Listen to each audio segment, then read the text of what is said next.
Hey everyone, welcome back to the Shinah Show. So I'm going to start off this one with a question. Is it easy for you to know what you want?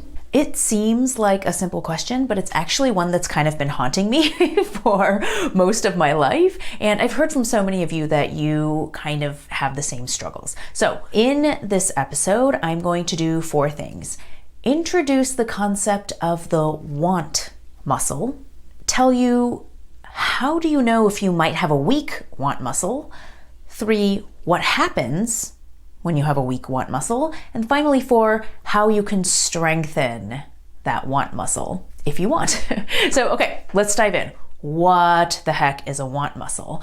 I define it as the ability to be deeply connected with what you truly desire at any given time, free of outside influences. Anything else that other people want, things that people are expecting from you, society, parents, dead or alive, all of that stuff is just being connected to your desire. That's a want muscle. And the idea, this is not something that I came up with, I heard it from a coach of mine, but the idea that wanting, you could see it as a muscle, to me was like, whoa, because guess what? Muscles can get weaker or stronger depending on how you use them, right? So let's get into part 2.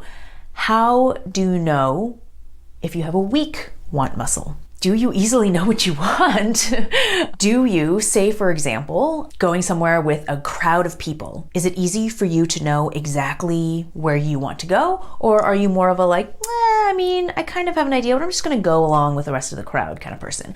Or say you magically get a just completely free weekend day. No obligations, you don't have to drive anyone everywhere, you don't have to go to any classes or whatever. What do you do with yourself?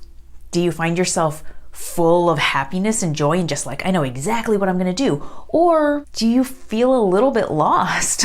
Like I used to feel like, what am I gonna do with this entire day? There are so many things I should do. What am I actually gonna do with a day? Or is there something that you kind of keep coming back to that keeps kind of creeping into your consciousness, something that you're interested in, something creative? Say it's calligraphy, but you just kind of keep coming up with all these excuses, all these reasons why can't do it. No way it'll work for me, can't do it. All those might be indications that you have a weak want muscle. I totally understand the experience of having a weak want muscle when it seems like it should be the easiest thing in the world to just identify exactly what you want and go after it. It seems like that's the key to everything, right? Just figure out what you want and go for it. A long time ago, and still a little bit now, but especially when I was a lawyer, I had a really hard time just identifying what I wanted. And the proof is that I spent 10 years in law when I didn't really want to be a lawyer. How does that happen?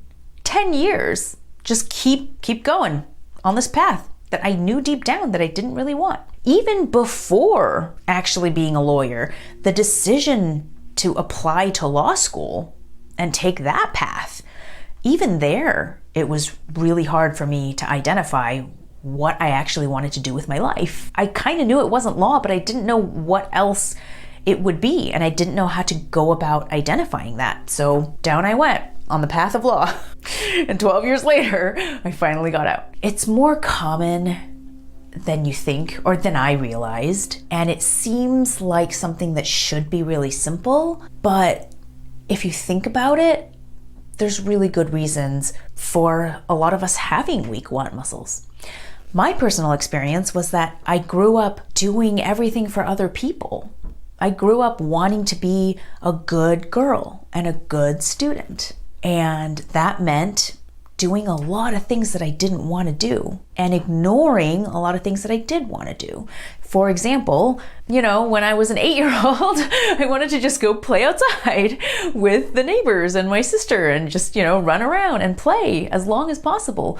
But I had obligations. I had to practice piano. I had to do homework. I had to go to math tutors. I had to be a good student. There was a lot of putting aside my wants and going and doing the things that I felt like I had to do in order to fill that role of good girl and good student. And I'm sure that you at home can think of so many examples of this, big and small, just tiny little things in the everyday where it's not really about what you want a lot of the times. A lot of times we, especially as women, are told that we shouldn't want very much and that we should be doing things for other people, right? So it makes sense that a lot of us have a weak want muscle. Now, let's get into 3. What happens when you have a weak want muscle? Your life kind of goes off in a certain direction and you don't really realize how it got there.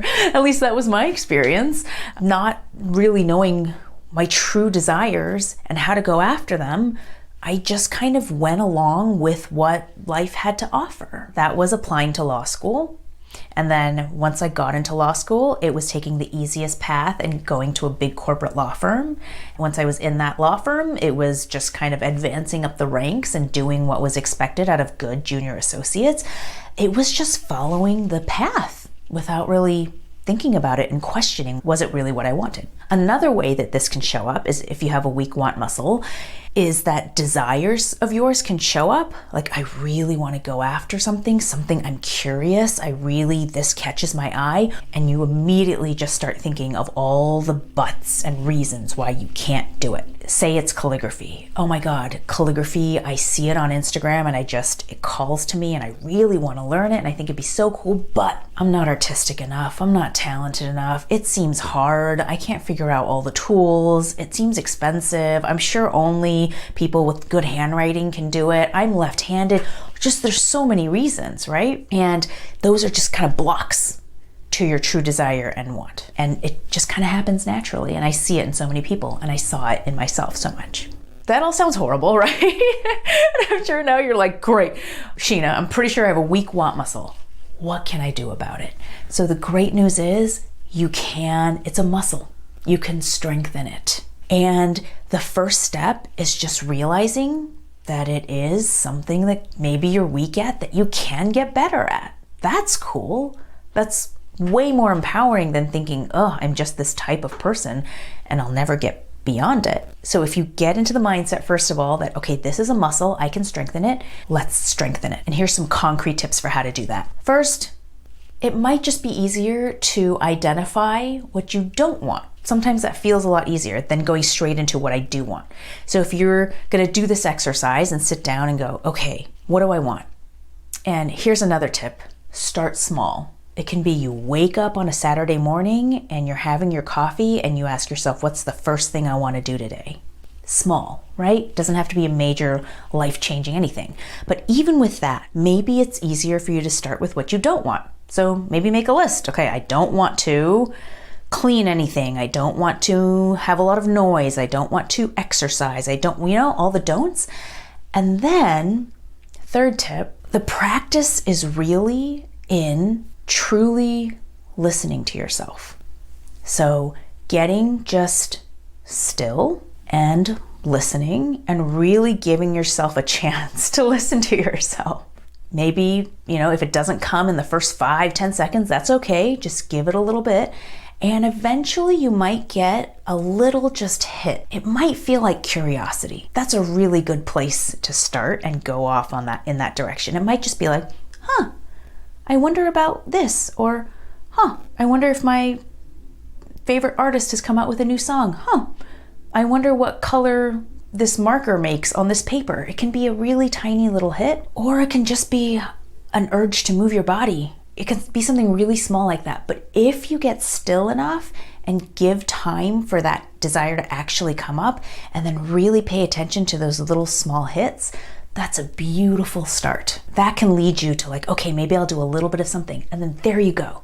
You've gotten that one small exercise, right? What's the first thing I want to do on this Saturday morning?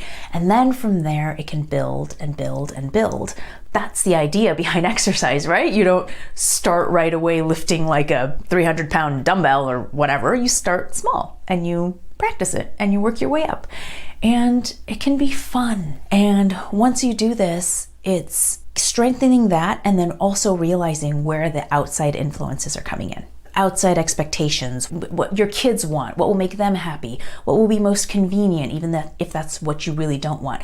That stuff, it can be really hard to break out of at first, but if you just kind of start strengthening that weak want muscle inside, then you can start sort of tackling those obstacles and outside influences with a lot more strength and resolve inside of you.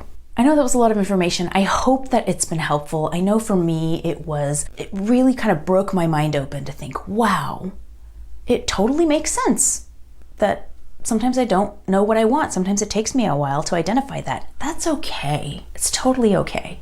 And I can do something about it. So go after what you want. Identify what you want. If you have excuses, reasons, immediate things why you can't do it, maybe identify where are those coming from so that you can get to what you truly desire one small step at a time. Start out on that crooked creative path.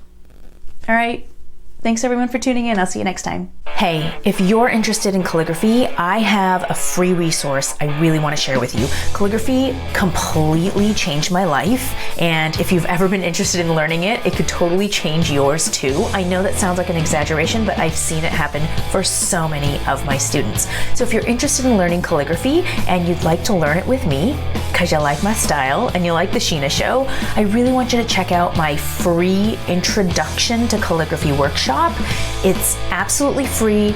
You can sign up and learn in about an hour some really essential tricks and tips for getting started with point to pen calligraphy, how I teach calligraphy and the framework that I use for my students, and how you can learn with me if that's what you want to do. This free workshop is at freecalligraphyworkshop.com. Super easy, freecalligraphyworkshop.com. Hope to see you in the training.